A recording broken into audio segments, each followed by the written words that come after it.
sejam bem-vindos aqui a mais um encontro da série Grandes Diálogos no Memorial, que é promovida pela Universidade Estadual Paulista Júlio de Mesquita Filho, a Unesp, a Fundação Editora Unesp, a FEU, e pelo Centro Brasileiro de Estudos Latino-Americanos do Memorial da América Latina. Bem-vindos. Hoje nós temos dois convidados. Eu preciso da minha colinha, porque o currículo deles é bem extenso também. A gente tem dois convidados para falar sobre censura a livros, sobretudo sobre literatura infantil e juvenil. A discussão sobre o repúdio a obras literárias destinadas ao público infanto-juvenil será feita por dois dos autores do recém-lançado livro Literatura Infantil e Juvenil na Fogueira, os professores João Secantini, da Faculdade de Ciências e Letras do campus de Assis, da Unesp, e o professor Tiago Alves Valente, da Universidade Estadual do Norte do Paraná. Seja por questões morais, religiosas, raciais ou políticas, é relativamente comum, nos últimos anos, o surgimento de um episódio em que uma obra literária vai para a fogueira. Daí o título dos nossos convidados. Eu vou passar a palavra para eles vão fazer uma apresentação, então peço que todos acompanhem, e depois nós seguiremos com uma conversa e depois uma abertura para perguntas do público. Obrigada. Obrigado. Então, boa noite a todos. Quero agradecer esse convite aqui tão bom para um evento aí que está realmente achando novas maneiras, né, tanto de se realizar como os pontos que tem abordado. Então, estou vendo muitas caras queridas, conhecidas, que também é alentador, e vou tentar falar pouco, que é a minha maior dificuldade, sobretudo quando estou apresentando, enfim, alguma coisa. A gente, professor, como tem muitos aqui, sabem do que eu estou falando. Então, estou com o prazer de ter o Tiago aqui. A gente não resiste a falar que é um ex-aluno, né? Porque quando é um ex-aluno brilhante, sempre é muito bom poder continuar trabalhando, né, com os ex-alunos que passam a ser colegas e muito amigos, né? Então, vou falar um pouquinho desse trabalho, um livro que a gente está lançando. Se puder colocar o primeiro slide, embora acho que muitos já viram por aí. Bom, esse é um título que tem uma história engraçada, porque ele ficou muito longo. Eu tinha dado duas possibilidades de título e acabaram se fundindo os dois, então ele ficou porque o Jesse falou assim, foi um título bem curtinho. E aí eu fiz exatamente o contrário, falei, ele vai pensar que é a insubordinação eterna do ex-funcionário da editora Unesp. Então eu mantive uma tradição. Mas foi isso, viu, Jesse? Era um ou outro. Próximo, por favor. Então, esse é o livro que a gente lançou no dia 13 de maio, Tiago, Eliane e eu, e, na verdade, é um livro coletivo, como muitos, mas esse é um livro coletivo que foi feito de uma maneira um pouco mais, diria assim, planejada, e tinha um envolvimento muito grande das pessoas. Tenho falado isso para muitos colegas, amigos, assim, que eu ando muito bravo, às vezes, com a área das humanas, das letras particularmente, que faz muitos livros que é um ajuntamento de um monte de artigos que às vezes são brilhantes, cada um à sua maneira, mas aquilo não se sustenta muito como livro, às vezes apenas por tangenciar, vamos dizer assim, um tema, alguma proposta, mas falta unidade. E eu estou muito cansado de fazer esse tipo de livro. Esse é um livro que conta com quase 40 autores e boa parte deles está ligado ao GT da ANPOL, nós das letras, né, a Associação Nacional de Pós-Graduação em Letras e Linguística. Então, a gente já fez alguns livros, até um meia-culpa. Eu até mesmo organizei alguns assim, quando eu entrei na ANPOL, fui coordenador, acho que por 4 anos, né, se eu não me engano, e fiz porque era como se fazia, mas eu fui não gostando mais de fazer desse tipo. Então, esse foi um livro que demorou para aparecer, quase 4 anos. Como vocês sabem, esse tema da censura, ele está assim, muito vivo já faz um bom tempo, cada vez mais está se fazendo presente das maneiras mais tolas, não é? E rebaixadas, mas é o que tem acontecido. Então, tínhamos lá uma proposta de partir de alguns livros que ganharam os noticiários, as páginas dos jornais, essa coisa toda, sendo censurados por assim, de diversas maneiras, e as mais tolas, assim, mais idiotas possíveis, assim, leituras rasas dos livros que não iam ao cerne deles, que não captavam, ou de caso pensado, ou por ignorância mesmo, a essência do livro. Às vezes eram livros já traduzidos, já que fizeram mundo, fizeram carreira, né? Livros que ganharam prêmios, autores que ganharam prêmios mais importantes da literatura infantil e juvenil brasileira, algumas traduções também. Então, fomos pensando nesse livro em que a gente pudesse, numa parte dele, discutir, não digo com profundidade, mas como não tem quase nada publicado sobre o assunto recentemente, assim, essa questão que está acontecendo da censura no Brasil, embora a gente já tenha, e particularmente nas letras, e particularmente mais ainda na literatura infantil juvenil, então nos pareceu apropriado fazer um estado da questão, né, que é nada pretensioso, mas de olhar para tudo que estava circulando sobre o assunto, até muitos textos contemporâneos também, dos jornais, das revistas, e também alguns textos fundadores sobre esse assunto da censura, e sempre que a gente achou textos já voltados para a questão da literatura infantil juvenil, nesse primeiro panorama que Tiago e eu fizemos, que acho que foi, a gente já escreveu muita coisa junto, mas esse foi talvez o texto, não sei se ele concorda, né, Tiago?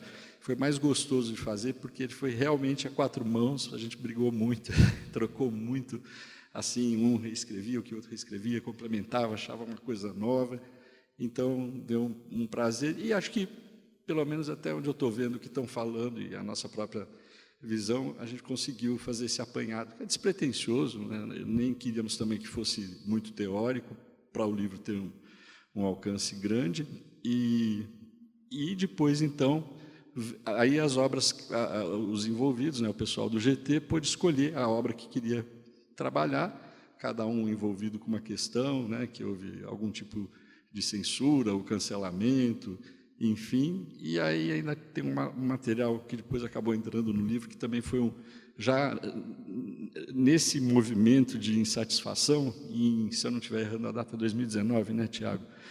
A gente foi um grupo para a Suécia, num evento que é muito importante na nossa área, que é de uma instituição internacional e que dá prêmios muito importantes, tal, que é ligado na Suécia, né, ligado à tradição toda que aquele país tem com a literatura infantil, e Astrid Lindgren, né, que é uma grande autora sueca para crianças.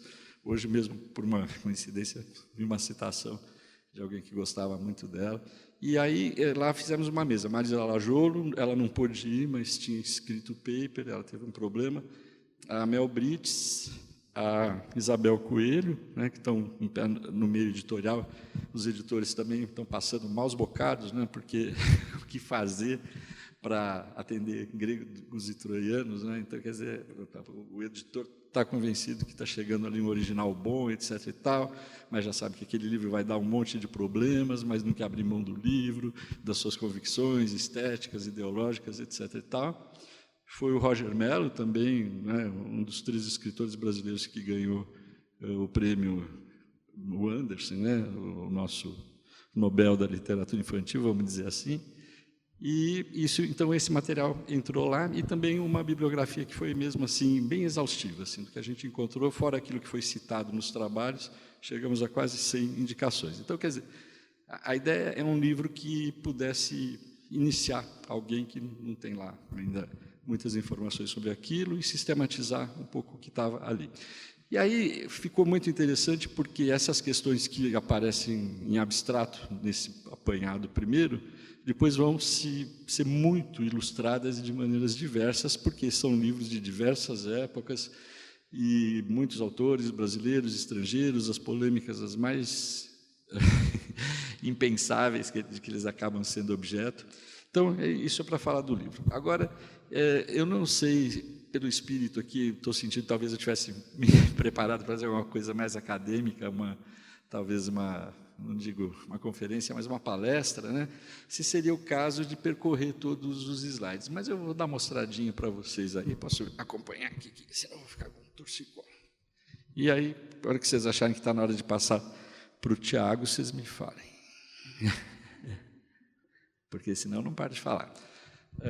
Aqui coloquei, eu fiz uma coisa que não é muito comum, né? A quarta capa ela costuma ter outras coisas, mas eu achei essa citação do Jean-Yves Mollier, a propósito desse desenho, isso foi uma das coisas que a gente mais curtiu ter descoberto ao longo da pesquisa, porque essas imagens de domínio público, ainda mais as da literatura infantil, é que essa não é exatamente da literatura infantil. Elas são muito manjadas e batidas, e a gente, né, no achado de pesquisa, acabou encontrando essa imagem, né, e o Jean-Yves Mollier, que deu o caminho das pedras, aí eu fui fuçar lá, acabei achando num jornal do século XIX, que parece uma imagem muito eloquente. E a gente achou por bem, então, em vez de colocar uma quarta capa tradicional, colocar a leitura que ele faz dessa imagem, né? Quer dizer, ele já dá um caminho aí para o leitor. Então, o Charles Gistan de Regille resumiu admiravelmente o sorrateiro e corrosivo trabalho de censura em uma de suas charges mais famosas, publicada em pleno período de ordem moral no Diário L'Eclipse, em julho de 1874, sob o título Madame Anastasie. Via-se uma velha horrenda, com lentes grossas, nos óculos de míope e uma corneta acústica, carregando uma enorme tesoura e acompanhada por uma coruja, símbolo da noite. A grande sacerdotisa da castração das artes e das letras era assim apresentada como cega, surda e cometendo seus crimes nas sombras da noite. O mais divertido foi que, depois que começou a circular essa imagem, era todo mundo falando que era a nossa amiga, como chama? A Damares, é que o meu cérebro ele se recusa a arquivar o nome, mas todo mundo falou, nossa, é a Damares, e aí ficou o livro da Damares, que na capa tem a Damares, né? Não sei se isso é bom ou ruim, mas pelo menos são essas coisas que acontecem. No começo, a gente faz próximo slide, por favor. A gente recupera... não, eu que pulei, acho aqui. Não. Tem mais uma citação do Jean-Yves Mollier, que vocês mesmos podem ler, curtinha, mas, enfim, vai achar uma forma figurada, não é, de tratar a censura, uma fênix capaz de renascer das próprias cinzas, e isso é muito interessante porque isso está sendo comentado em todos os países, né? Coisas que não se imaginava mais que a gente voltaria a viver e está vivendo, e talvez assim em versões pioradas e às vezes revestidas assim de sei lá, todo um aparato tecnológico, etc. e tal, mas que no fundo acaba servindo para motivos espúrios. Então, acho que esses 4 eventos, o primeiro capítulo trata deles, a Mostra Queer Museu, lá no Rio Grande do Sul, Labette, que foi no MAN de São Paulo, a Bienal do Livro, a série dos Jovens Vingadores e o Avesso da Pele, que é o mais recente, quer dizer, são muito emblemáticos de tudo isso que está acontecendo. A gente achou importante, porque esse livro também tem um pouco esse sentido, né, de ter um instantâneo do que está acontecendo agora, vai ficar registrado, se ele vai servir para muita coisa ou não, mas acho que é importante, era importante nesse momento, quando está tudo muito bagunçado na área, você tentar levantar o que é essencial, o que chama mais atenção e fazer esse registro histórico. E aí começamos a discutir algumas questões, né? Primeiro chamando a atenção, assim, são mais históricas, para o fato de que, lógico, a censura não é nenhuma novidade, né? Ela existe desde que o mundo é mundo, então, ao longo da história, revela-se uma certa constante no ato de censurar. A história universal da destruição dos livros, das tábuas sumérias e da guerra do Iraque. É um autor espanhol, né, que ele tem muito envolvido com a questão, acho que é a bibliografia que você mais básica, assim, que você encontra em todo lugar. Ele fez uma nova edição do livro dele, esse Baez, que acho que se perdeu aí a referência bibliográfica. Tanto é que, num primeiro momento, na edição de 2004, ele ia das tábuas sumérias até a Guerra do Iraque, depois ele vai até a Era Digital. E vai trabalhar, por exemplo, com a questão da biblioclastia, né, que é um nome aí que assusta, mas dá conta desse horror, que é a prática da destruição de livros propositada, seja por ódio de seu conteúdo, seja por aversão à cultura, geralmente a do outro, né? Em geral as duas coisas se sobrepõem, na verdade, e por vezes a biblioclastia vem acompanhada da necessidade de atacar também os autores ou os proprietários desses livros, partindo-se para agressão física, psicológica, e não é por acaso que se forjou a máxima: os livros dos meus inimigos são meus inimigos, né? O Mangue, eu não vou ler tudo, né? Também já tinha abordado esse aspecto, que é uma velha história, velha já não, mas 2 décadas, quase 3, uma história da leitura muito boa, e ele já tratava lá num dos tópicos disso. Eu tinha trazido para ler para vocês, mas acho que vai ficar muito longo, esses 2 pesquisadores espanhóis, até tive a sorte de conviver com eles aí nos últimos 15 anos, infelizmente o Pedro Cerrillo, grande pesquisador espanhol, sobretudo sobre poesia infantil. Ele criou um centro lá na Espanha, que é sonho de todo mundo, assim, o que ele fez lá, integrando uma série de grupos de pesquisa e uma biblioteca. Ele fez não só uma biblioteca de pesquisa, mas ele fez uma biblioteca também de raridades, de primeiras edições de obras infantis, assim, uma coisa que dá vontade de copiar, não quer ser original, porque se fizer daquele jeito é tão bonito, é tão fantástico o que ele fez.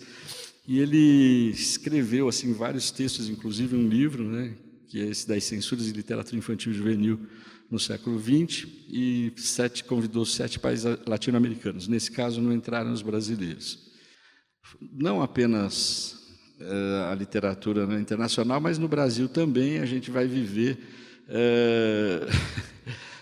essa situação que é própria do nosso país. Parece que o tema da censura dos livros nos é tão cara porque a gente já nasce, né, enquanto país, do ponto de vista político, sob censura. Quer dizer, não se pode publicar livros no Brasil. Quer dizer, que jeito mais torto, né, de começar uma civilização. Talvez não é por isso que tem tanta gente ainda excluída desse universo do livro, sei lá, certamente um dos fatores. Então, olha lá, no caso da literatura brasileira, a censura remonta mesmo às origens do país, e o sistema colonial fortemente castrador que lhe foi imposto desde o descobrimento. A modalidade radical e fundadora da censura no país consistiu na proibição absoluta de se imprimirem livros no Brasil colônia desde 1500, né, o tão festejado marco simbólico, que o festejado não é uma palavra tão boa, né, até 1808, ano da chegada da família real. Então, eu recuperei, com base em autores canônicos, como Hallowell, né, deve ter uma pessoa das letras que não tenha usado o livro dele, sobre a história do livro, mas outros também tentei recuperar essa história brasileira, essa história negativa, né, vamos dizer assim, da censura e da dificuldade de se fazer livro aqui, e quando se faz livro para poucos, enfim.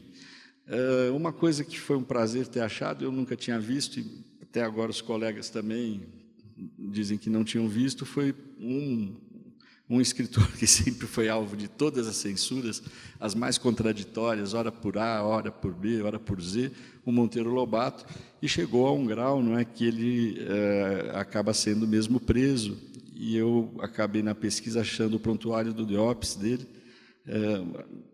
Como o Lobato está sempre contra a parede, é bom, né, ver exatamente o que ele enfrentou na sua luta pelo livro no país. Um quarto tópico, então, e aí eu já passo a palavra para o Tiago, é a autocensura, né? Esse é um dos temas que aparecem bastante na bibliografia que a gente vai estudar sobre a censura, que é um fenômeno psicológico inerente ao fazer do escritor. Justamente por se voltar ao mundo interior, intelectual e cognoscente, é o que o escritor avalia, pesa e pondera o tempo todo do seu trabalho. Mas também é por conta desse alto grau de subjetividade que suas escolhas sempre estarão à mercê da interpretação e aceitação do outro, que, por sua vez, é também inerente à leitura, especialmente no caso da leitura de literatura.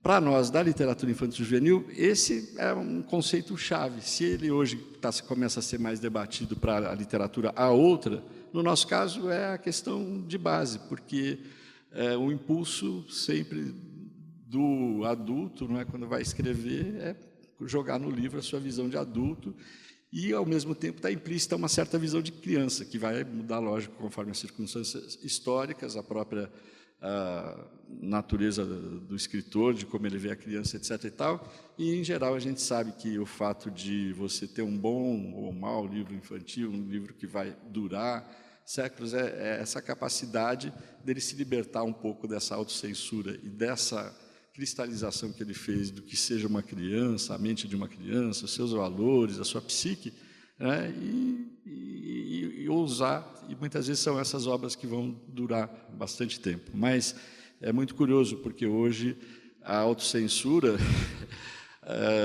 envolve também coisas muito pragmáticas. No evento que teve lá na Academia Paulista de Letras, que foi sobre esse mesmo assunto, né, um assunto que está se fazendo muito presente, acho que o público, quem esteve lá, acho que algumas pessoas estavam lá, viu que acho que o público, além de, tinha muitos professores, sim, porque era um evento aberto, mas tinha muita gente das editoras. E das editoras, né, o pessoal responsável pelo catálogo de literatura infantil e juvenil.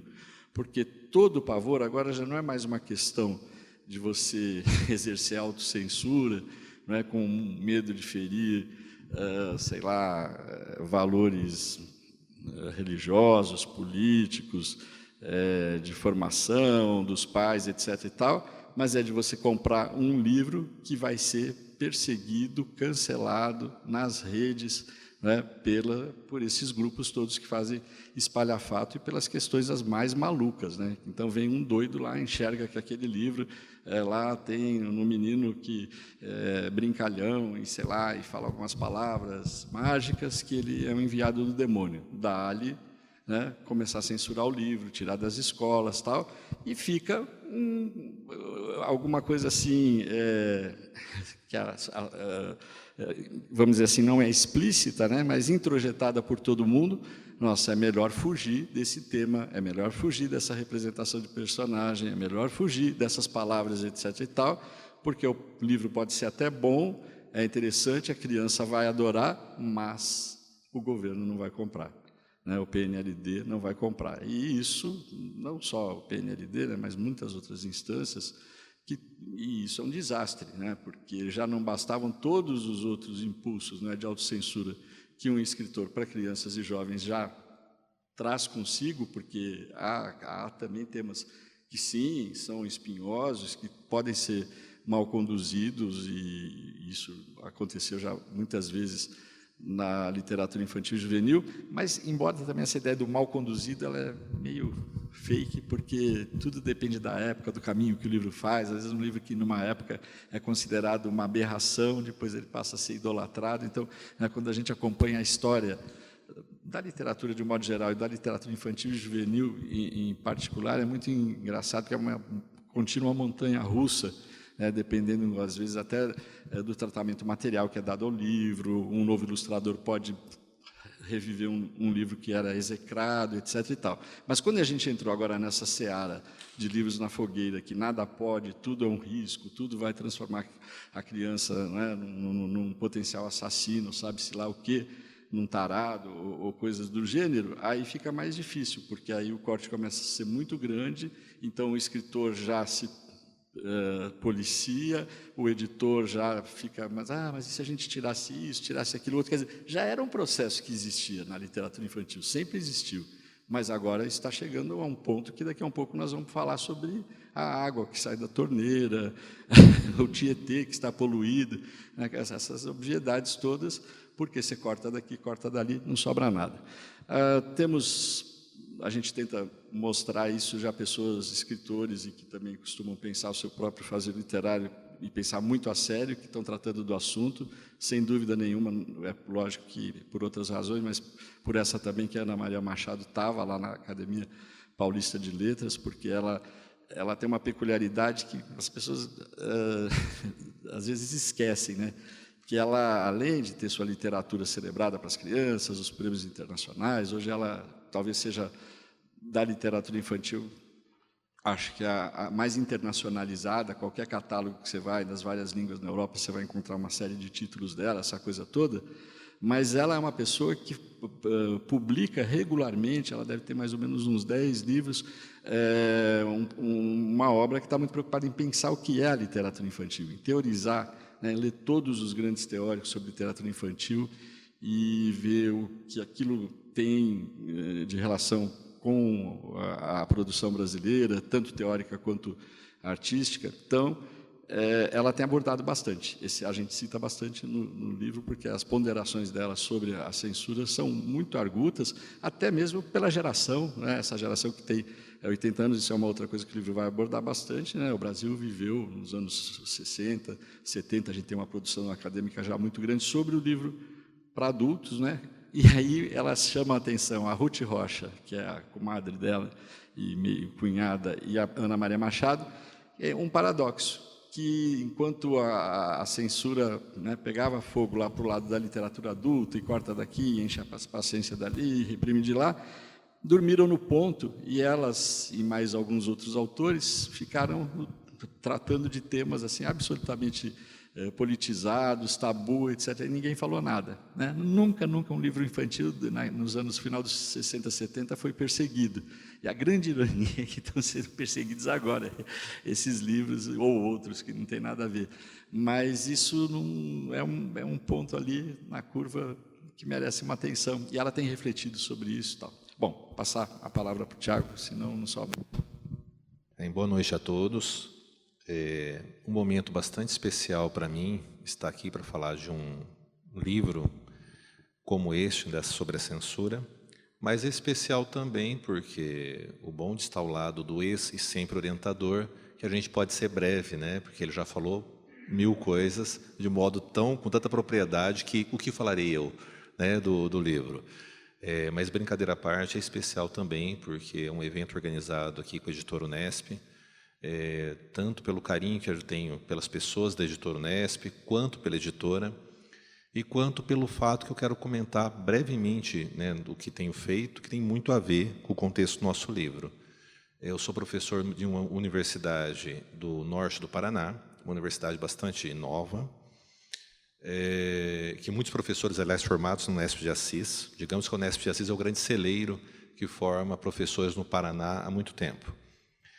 E é uma região muito interessante porque me permitiu observar na vivência cotidiana há 17 anos que estou lá, muitos aspectos que as teorias aqui dizem sobre censura, porque é uma região agrícola, altamente produtiva, cerca de 40 municípios ao redor, de onde eu tenho minha universidade, que é em Cornélio Procópio, um município de 50 mil habitantes, quase na divisa com o estado de São Paulo. É uma região de costas para Londrina, a gente costuma falar, Londrina é outro mundo. Ali é um norte velho, é o norte em que o trem passou com o café um dia. E esse conservadorismo que a gente fala, essas questões políticas, é muito presente. Em 17 anos de convivência, não raras vezes ouvi relatos de prefeitos entrando na sala de aula para tirar satisfação porque que o professor de português estava lendo um texto contra a agricultura, por exemplo. Isso não é novidade, né? Talvez aqui que a gente vê hoje é isso que o João já vem apontando como um adensamento dessas questões.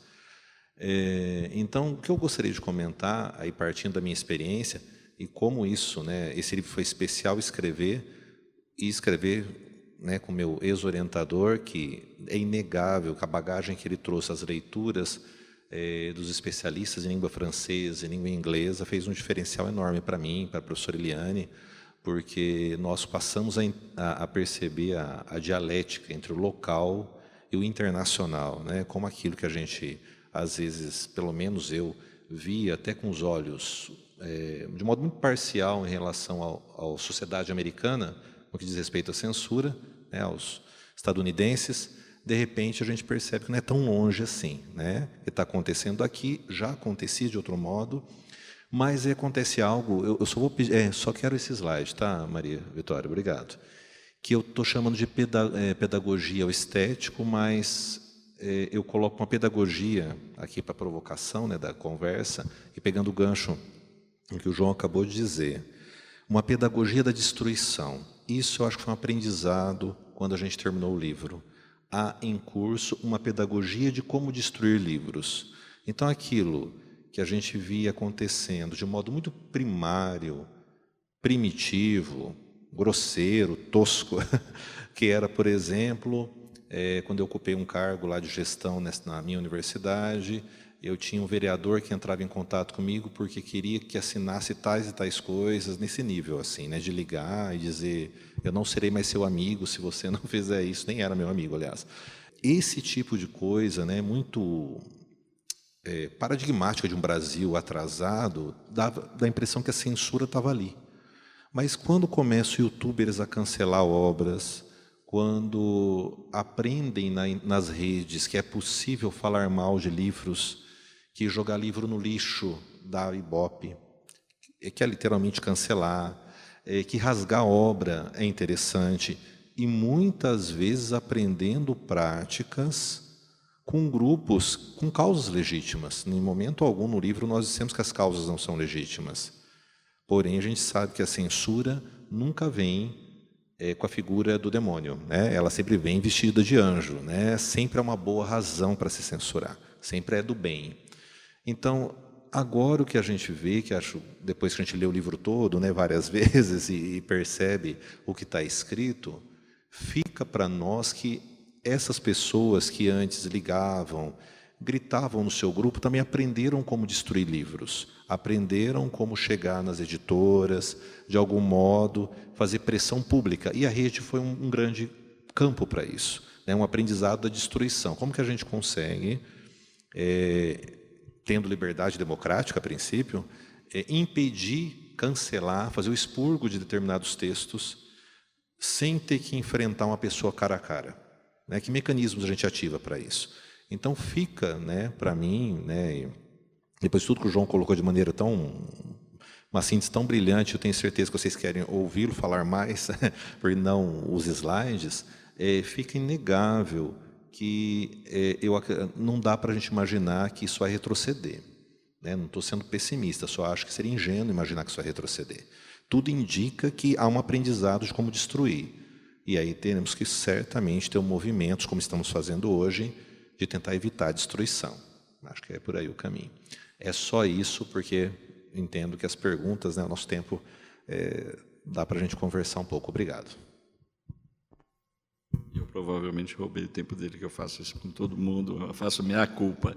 Mas, assim, pegando a fala do Tiago, só uma coisinha que é um dos tópicos que a gente abordou, que eu mesmo desconhecia e a gente até hesitou se mantinha esse subtópico ou não, porque a gente acaba dando uma aula para o malandro de como fazer, né? Isso sempre é meio assustador, mas é o capítulo, o tópico, na verdade, né, da censura soft, que a gente foi aprender que a tal da censura soft nos Estados Unidos e em alguns outros lugares também, ela é altamente requintada, e que é aquela de você não bate de frente dizendo assim, não pode dar esse livro para as crianças, tal, mas tanto professores quanto bibliotecários, nesse caso em especial, vão achando 1000 estratégias para que o livro não chegue ao aluno. Até a mais tosca, né, que é esconder os livros no armário, num lugar que as crianças nunca vão ver, fingir que o livro caiu atrás do armário, quer dizer, esconder de diferentes maneiras, como?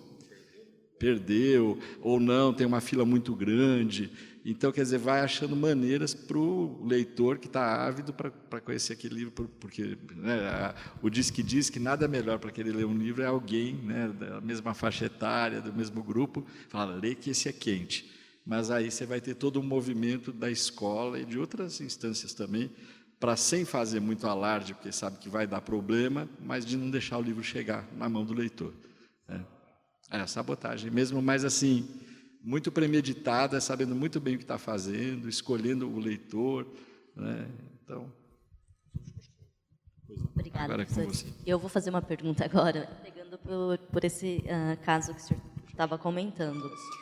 No livro, vocês analisaram mais de 30 obras, né, literárias, e eu queria saber justamente, vocês citaram de exemplos toscos, estratégias impensáveis e tudo mais, qual foi, para cada um, né, a obra literária que teve a forma de censura, soft ou não, que mais impressionou a vocês pessoalmente? a história, né, qual era o livro, qual era o contexto e qual foi a estratégia empregada. Deixa eu só passar os olhos, porque é como cada um fez um livro, não é? Mas cada um tem coisas do arco da Vera. Te vem à cabeça assim imediatamente algum? São 40 autores, 30, não, são mais, quase 34 livros. Mas foi. Fala um pouco, você lembra? Exatamente o que fizeram?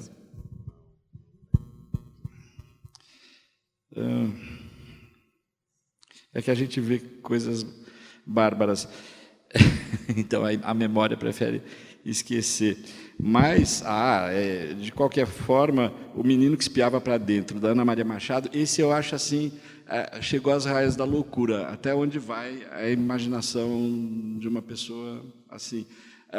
Que é um livro de um menino, talvez muitos conheçam aqui, não sei o público, mas é já um livro que tem uns 30 anos, quase 40, e que lida exatamente com uma criança, um menino tímido, que está não sabendo muito bem como lidar com seus problemas, ele é introspectivo, tal, e ela faz todo um livro que é exatamente para atingir, né, de uma maneira bem direta, nada pedagógica, né, mostrando para ele se aquele menino está triste ou se ele não consegue estabelecer laços com outras pessoas que não sejam, ele já tem um problema ali, se não me falha a memória, que são pais separados, né, que ele encontre alguma maneira de se fortalecer psicologicamente e dar os primeiros passos. Quer dizer, é todo um livro que, no fundo, está preocupado com a situação que vivem crianças que não têm irmãos, crianças que falta um pai ou uma mãe, ou por natureza que está depressiva. E o livro fez o seu caminho e tem depoimentos assim de muita gente que, como esse livro foi importante, depois que se tornou adulta, falou: olha, aquele livro foi fundamental para mim. Isso há muitos aqui que isso acontece, mas nesse caso, onde que está a loucura? O pessoal que atacou o livro e continua atacando até hoje diz que o livro foi escrito para fomentar o suicídio, né? Então, assim, de um primarismo, né? E isso acontece com alguns outros, né? Me veio esse agora à cabeça, mas tem muitas assim, são leituras que o texto parece que ele não oferece muito a entrada, elas deslocam completamente para suas questões, né? Ou de má fé, ou por ser uma mente complicada, sei lá, psicologicamente, ou, enfim, sem recursos, não sei como dizer, mas, em geral, as acusações assim para os livros, raramente você tem alguma coisa que seja mais consistente, né? Vem assim de antipatias ou simpatias, mas tem umas de leituras enviesadas que são terríveis. Deixa eu ver se eu lembro alguma outra aqui que me chame a atenção. Mas olha, a grande verdade é que você pegar uma a uma, mas essa, já que você pediu, aquela que te choca mais, é sempre essa do livro, porque é um livro que o próprio, ele já teve mais de uma ilustração, mas você vê assim que há todo um trabalho do ilustrador de achar um caminho também para dar conta de um tema assim difícil, não é? E tudo isso é ignorado, né? O que em geral, a gente vê que por trás desses sensores você tem um péssimo leitor, né? Um analfabeto, na pior acepção da palavra, assim. Ele escolhe um caminho, vai por aquele ali, é um caminho bem epidérmico ali dentro da leitura, ele se apega a uma palavra, outra, uma implicação, né? E há outras assim, implicâncias que também já dizem muito sobre a pessoa, quer dizer, às vezes ela está tendo um chilique com aquele livro exatamente porque ele foi no X da questão, né, essa pessoa, e ela não quer se reconhecer lá não, porque é muito ruim, né, porque ela certamente não vai estar no papel da mocinha, do mocinho. Então, aí ela não gosta do livro. Não sei se eu respondi a tua pergunta. Embora eu tenha escrito sobre o Lobato, mas eu acho que me chamou mais atenção foi sobre a Bolsa Amarela da Bojunga, porque quando nós levantamos alguns casos, havia mais de meia dúzia de casos espalhados no país, e não era de políticos partidários necessariamente, eram de pais, em geral, de classe média, média alta, que remetiam questionamentos às secretarias de educação, e algumas cartas, assim, muitos comentários dos colegas do GT, mas eu cheguei a ver uma em que o pai pergunta se os 3 desejos, não sei se todo mundo conhece, mas na Bolsa Amarela a protagonista tem 3 desejos. A menina quer crescer, ela quer ser escritora e quer se tornar menino. Mas por quê? Porque ela tem todo um contexto social em que ela vive, em que ser menina ela não consegue brincar, fazer o que ela quer. Não tem qualquer questão que se aproxime de uma discussão de gênero. É fato. Entretanto, o pai... Isso é muito interessante observar isso, né? Um pai... E é bom lembrar que o livro é de 1976. Então, né? encaixa nisso. E as edições novas estão sendo questionadas, sem qualquer alteração, né? Não teve nada que indique adesão a qualquer pauta, digamos assim, contemporânea, vou colocar nesses termos. Mas o pai se preocupava que o livro poderia corromper, nesses termos o pai escrevia, se o livro não corromperia a sua filha da sua identidade feminina. Porque daí cita, né, que Raquel quer ser menino. Claro que é um não leitor, né? Quer dizer, nem o próprio livro ele não leu. E aí a Secretaria de Educação tinha que ter o exercício de responder, né? Muitas vezes nós mesmos somos chamados, né, lá no GT Percebe Movimento, responder para o pai por que o livro não corrompe, olha só o termo, né, pesadíssimo, não corrompe a identidade sexual, de gênero da sua filha. Estamos falando da Bolsa Amarela, né? Que e tem um outro livro, agora que eu me lembrei, que viveu também isso, só que como são livros da década de 70, esse daí também, se ele não fosse 77, 78, o da Ana me lembrava bem mais, o da Bojunga, mas, que é 76, mas o da Ana Maria deve ser 77, 78, no máximo 80, um livro que ganhou também todos os prêmios do ano, que é o Bisabia Bisabel. E esse era um tema caro àquela geração de mulheres, né, que é um momento assim que elas estão começando a ter voz e a reclamar, e o feminismo, e então começam a pensar para as crianças, as meninas, uma educação um pouco diferente. Então, as duas personagens se parecem muito nesse desejo, porque a Isabel, do Bisabia Bisabel, tudo que ela quer é subir na árvore que nem um menino, é usar uma roupa que seja um short, tal, mas nunca tem essa ideia já, né, de se tornar, de mudar de patamar. Então, quer dizer, são essa histeria, de uma certa forma, que fala muito sobre as pessoas também, como elas devem estar muito mal resolvidas com todas as suas pulsões, né, eróticas, sexuais, porque elas veem trans em tudo, né, é uma coisa muito complicada, e percebem coisas ali que o sentido era muito lúdico, era muito de... E há alguns casos também que a gente tem o contrário, né, de meninos que são delicados, que gostam das coisas que as meninas gostam, e isso também não significa nada além de respeitar os próprios desejos mais infantis, primários, né, de interagir, lúdicos, né? Em geral, está sempre por trás dessas vontades, né, não realizadas, muita questão lúdica, e as pessoas impregnam isso assim numa conotação imediatista, de cunho sexual, erótico, sei lá como a gente vai chamar isso, mas é muito estranho. Por isso que eu falo, eu acho que diz muito mais sobre as pessoas que leem do que você vai conseguir ver isso naquele livro, porque é uma forçação de barra, sabe aquela leitura que você enfia assim, lá, que quando o aluno faz, a gente que é professor de literatura, quando ele começa a fazer umas super interpretações assim, fala, calma, onde que está isso no texto? Né? Dá vontade de chamar essa pessoa e falar assim, será que você não está com problemas? Bom, Bisabia Bisabel foi um dos meus livros preferidos na minha infância.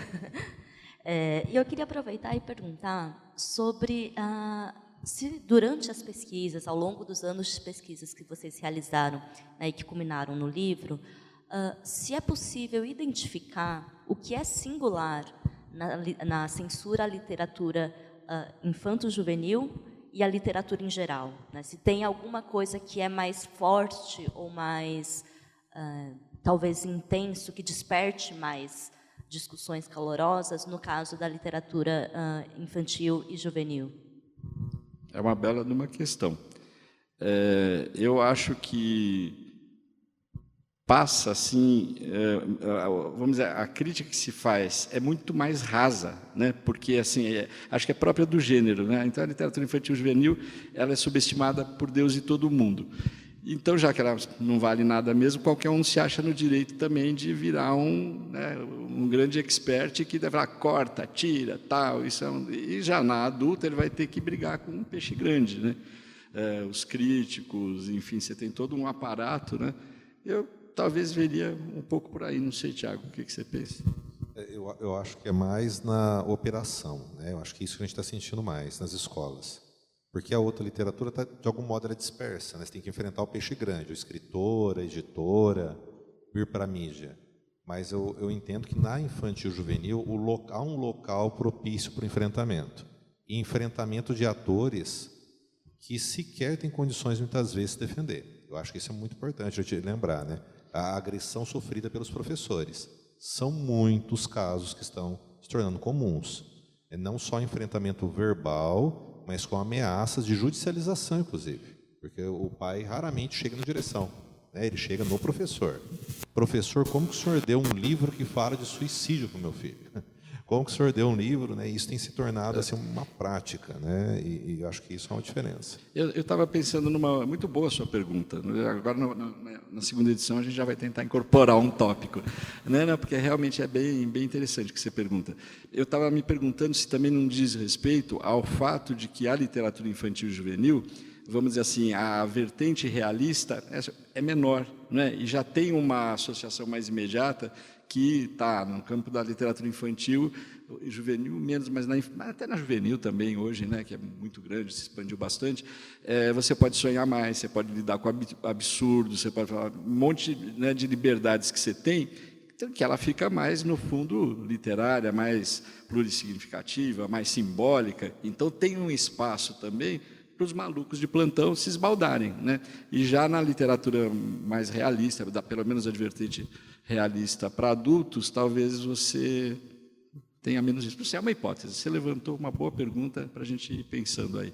Mas eu acho que ela convida mais. Todo mundo é terra de todo mundo, porque é criança, e já que é fantasia, então vale tudo. Todo mundo se acha meio proprietário de falar os maiores absurdos, assim, de quem não tem repertório de leitura nenhuma, e o duro é que às vezes você vai encontrar coordenadores da escola, diretores da escola, professores, né, que esses pelo menos era de esperar que tivessem lido o Beabá, lá, qualquer livrinho aí sobre literatura infantil, que rapidinho te dá uma dúzia de conceitos básicos para você não cometer atrocidades. Mas não, né, vem muito despreparado, isso acho que é um problema que o Brasil hoje está enfrentando, né, a questão da formação dos professores, porque também é a velha história. Quando a gente encontra um professor leitor, e isso tanto vale para a escola pública quanto a privada, porque há, sim, inúmeros professores da escola pública que são leitores, se ele já tem um repertório, é menos provável que isso aconteça, né? Até porque ele já experimentou os livros com os filhos, ele mesmo é um leitor, ele mesmo tem já suas preferências por um gênero narrativo, por um determinado autor, então isso acontece menos. Em geral, quem vem com essas coisas muito malucas é um não leitor, que ele está tentando trazer coisas muito artificialmente para aquele universo que ele não manja nada, eu diria, para ser bem delicado. E entre esses leitores que realmente se aventuram, né, em interpretações que eles querem para confirmar as suas próprias visões, para tentar censurar determinada obra. Gostaria até de incluir aqui, professor Tiago, a questão do Monteiro Lobato, né, que vem sendo debatido muito, e vou chegar na minha pergunta. Imagino que não seja de se supor que esses ataques, essas censuras, essas ondas de críticas e cancelamentos se reservem a uma ala muito identificável reacionária, e que outras vezes, inclusive, campos progressistas acabam levantando, talvez com a melhor das intenções, né, promovendo esse tipo de cerceamento. Gostaria de ouvi-lo um pouquinho sobre esse caso, que acho que é o mais... o que tem tomado mais as discussões nos últimos tempos, né? Você quer falar que você é o expert? É justo. Não sei se é expert, não. Mas, olha, bem, uma das questões, eu acho que a questão central é realmente ponderar do que a gente está falando, né? Nós poderíamos discutir aqui Se discutir literatura é discutir o juízo de valor sobre a vida de alguém, se discutir literatura é confundir com a biografia, se discutir literatura, mas eu acredito que não é esta a grande questão. Me parece que a grande questão é, primeiro, de perceber o lugar que temos hoje para discutir isso. Se é possível discutir questões raciais, questões étnicas, questões... Que bom, é porque os estudos avançaram, a sociedade mudou e são pautas legítimas. Em momento algum, né, pode ter algum colega que tenha se excedido, mas não me lembro, as questões que nós temos colocado sobre o Lobato, pelo menos que a gente conhece no nosso circuito, não há qualquer pretensão de excluir a discussão. O que nos parece é o problema da pedagogia da destruição. É quando, porque existe essa questão, então nós vamos tirar o Lobato do horizonte de formação das crianças. Me parece que é esse o problema, né? E defender que a obra do Lobato esteja na escola não significa defender tudo de Monteiro Lobato, ou defender todos os discursos que nós podemos encontrar no Lobato. São coisas muito diferentes. Eu posso ler N escritores, e evidentemente esses escritores, a seu tempo, têm discursos que estão vencidos. Há discursos que nós não queremos mais, que nós não acreditamos termos. Entretanto, julgar, a não ser que seja uma obra, né, peculiar, nós estamos falando de um escritor profícuo, que tem uma grande obra, grande em termos de extensão e de qualidade. Quando eu particularmente, mas outros colegas, estudam, alegam, falam isso em cursos de formação, trabalham com a obra infantil do Lobato, é porque entendemos que há aspectos que continuam válidos, que continuam tornando o texto, além do seu papel na história da literatura, para o leitor de hoje pertinente. Não significa que toda a saga, vamos colocar assim, do Pica-Pau Amarelo, que todos os livros nós vamos ler do mesmo modo, e nós vamos entender do mesmo modo. O professor, o João levantou várias vezes isso, o professor já faz autocrítica, quem lê já faz uma censura soft ou autocensura. A gente imaginar que tirar um escritor da envergadura de Lobato da escola contribui efetivamente para as questões, não me parece. Mas se a gente adentrar mais o campo um pouco, e a gente quiser qualificar o debate e pensar o que é literatura, o papel da formação do leitor na escola, aí eu entendo que fica mais perigoso ainda quando nós pegamos um autor e simplesmente retiramos esse autor da biblioteca. Porque mesmo as questões controversas deveriam alimentar outras questões, deveriam estar postas, né? Se não dá para colocar uma questão de representação afrodescendente, das pessoas negras, das pessoas pretas, hoje, com crianças, naquele momento do meu 3º ano, vamos colocar assim, mas eu posso colocar isso no 6º, no 7º, por que não? Porque também a literatura orgânica, a literatura, se ela tem um papel social, se ela está viva como leitura, não faz sentido nós tirarmos ela da escola, não faz sentido não levá-la para a discussão. Então, veja que, em momento algum, defender que uma obra literária seja lida, ou no seu conjunto, ou de alguns textos, não estamos defendendo não estamos defendendo contra as pautas colocadas. O que nós estamos dizendo é que tomar esta obra e cancelá-la por essas pautas pode ser um equívoco, sim, no sentido de jogar tudo fora. E aí, jogar tudo fora, nós vamos alimentando isso que eu chamei de pedagogia da destruição. Sabe um pouco a sua pergunta e a argumentação do Tiago parece que convidam a pensar assim. Eu fiquei aqui imaginando se isso acontece com outros autores também, e parece que os que acabam sendo mais alvo desses ódios todos, dessas loucuras, são exatamente os melhores, porque eles trazem em si a contradição, parece que ninguém dá conta deles, né? A história no momento... O Lobato é o caso típico, apanhou da direita, apanha da esquerda, apanhará do centro, apanhará de quem vier, de próximas gerações, ao mesmo tempo vai ter sempre um outro tanto de leitores que não vai acreditar em nada disso e vai valorizar isso, aquilo. Penso até em autores da literatura adulta, por exemplo, que eles apanham de todo lado, por causa das suas posições políticas. Ele está fazendo uma literatura, por exemplo, Salman Rushdie, é um que até uma facada no olho ele levou, né? para chegar no limite, mas assim, e muitos outros, tanto da literatura infantil, quanto maior é o cara, mais literário ele é, menos maniqueísta, menos direto, né? Ele mais apanha de todo lado e se cria esse problema. Posso estar errado, se alguém quiser me rebater. Mas eu acho que daí vale a pena lembrar da questão da leitura de Negrinha, né, que é um conto clássico, não está na obra infantil, e mais, em várias universidades, no GT a gente tem esses relatos, como que ler Negrinha tem recebido, antes de ler, muitos alunos de graduação, quando leem o título, dizem, é um conto de preconceito. Sendo que, na verdade, a não ser que a nossa leitura seja completamente ultrapassada, né, o conto, né, e não sei que leitura seria, ele é justamente uma denúncia da crueldade, né, da crueldade mesmo, da senhora que... É até um conto menor, né? Porque ele é tão didático assim, a moral da história está lá, né? A mulher é um monstro, torturadora, insensível, tal, e é o que fazem mais barulho. Haveria coisas muito mais complicadas lá para a gente criticar, então é muito estranho. Exemplos de pedagogia da destruição, esse fenômeno que vocês identificaram, a gente consegue lembrar, né, casos recentes no Brasil, alguns deles citados, expostos aqui.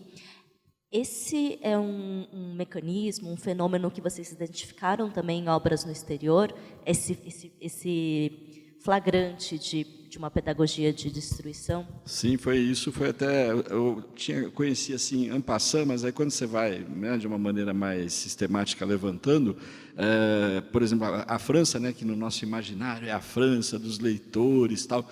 Gente, é uma loucura assim. E a guerra lá, a França também tem, alguém que tem essa vivência pode até me ajudar a dizer isso. Eles têm, assim como os norte-americanos, os alemães, eles têm uma cultura assim de valorizar muito o bibliotecário. O bibliotecário é uma peça-chave, seja biblioteca comunitária, seja na da escola, etc. e tal. E nesse caso a gente, né, até chegava a comentar, a gente foi achando aqueles momentos assim, que sim, vieram ao noticiário, mas quando você vai ver as minúcias e o ponto que chegou, né, as bibliotecárias nas cidades que os grupos de direita eram muito fortes, elas foram simplesmente, pediram a cabeça delas, ou criaram condições assim, tão horríveis de trabalho, que elas acabaram se demitindo e entregaram, e as bibliotecas passaram a ser administradas por gente que não tinha assim nenhuma preparação, não era do mundo do livro, era só uma questão ideológica mesmo, mas elas tiveram que mudar, fazer novos concursos, e para outras cidades. A gente foi lendo muito sobre isso. Então, nos Estados Unidos, isso já é mais comentado, né? Mas eu juro que mesmo tentando, sempre a gente tenta não entrar nessa super endeusar, não é, uma certa cultura tal, mas eu não imaginei que uma França, né, lógico que a gente sabe o lado político, tudo na história que eles, lógico, tem um lado que não é nada cor-de-rosa, para dizer o mínimo, mas no âmbito do livro, né, achei que fosse um pouco um fetiche intocável para a esquerda e a direita minimamente, mas não, esse pessoal chega com a fúria de queimar os livros, assim, eu estou falando de uma década, duas atrás, né? E agora tem muitas dessas bibliotecas municipais que eles não querem um profissional, isso é dito, a gente foi lendo legislação, foi lendo depoimentos, coisas de repórter, eles não querem uma pessoa preparada como uma boa bibliotecária, porque eles querem mesmo esse pode, esse não pode, esse não entra, esse não vai ser comprado pela cidadezinha, pela comuna lá, e por aí vai.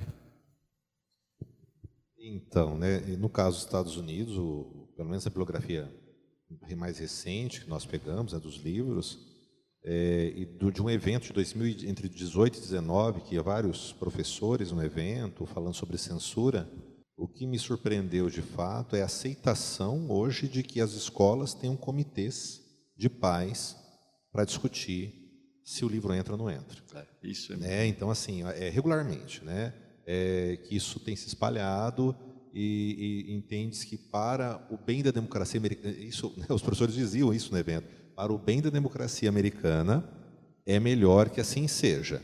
Então, formam-se comissões de pais nas escolas, é um comitê institucional, pais contra a favor, e isso eles debatem daí a lista do professor. Se vai aderir, se não vai aderir. Não, está cada vez mais, a gente tem visto isso mesmo acontecer, escolas particulares. No Estado, eu acho que tem mais briga sobre isso.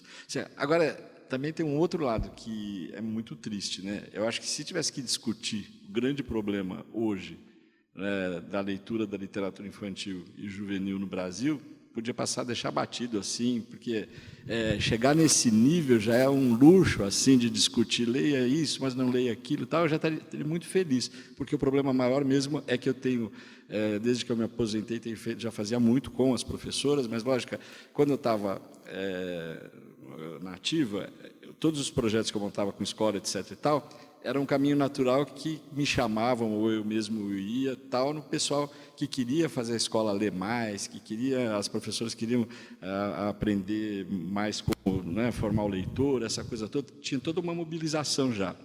Agora, não, eu tenho ido a bibliotecas escolares, assim, pelas razões as mais aleatórias, e eu tenho ficado muito chocado mesmo, assim, eu acho que seria uma questão até perigoso, porque senão você começa a falar contra o livro, mas não é contra o livro, é contra se comprar 120, 160 exemplares de livros infantis e juvenis, eu estou falando sério, muitas bibliotecas eu estou achando isso, e que nenhum foi aberto.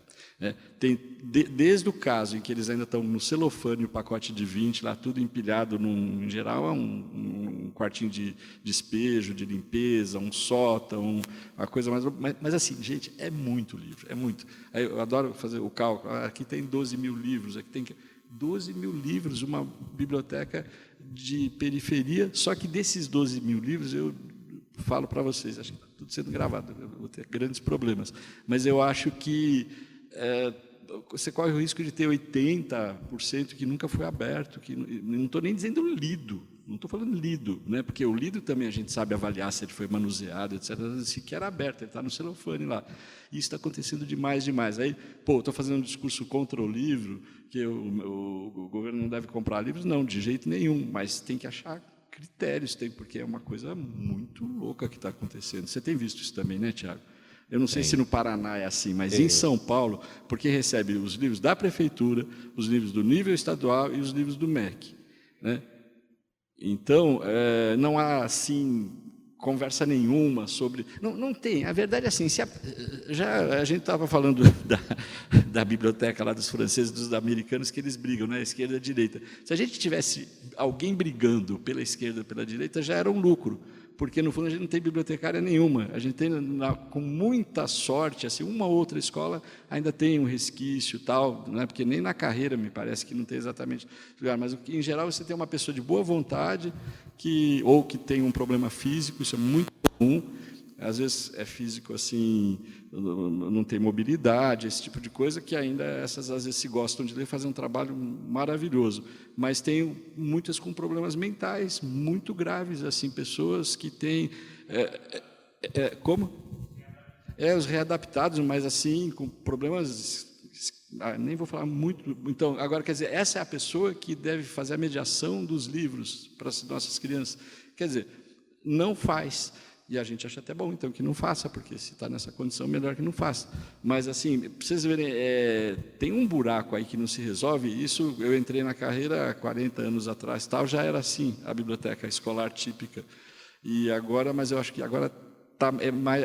Só que antes não tinha os livros. Antes, a grande briga, quando você tinha alguém que gostava de livro, um professor de português, um diretor, um coordenador pedagógico, um entusiasta, era que, puxa, você conseguir ter 10, 12 exemplares de um título que o professor quer trabalhar para fazer um rodízio, né, numa sala de 36, 40 alunos, era já uma glória.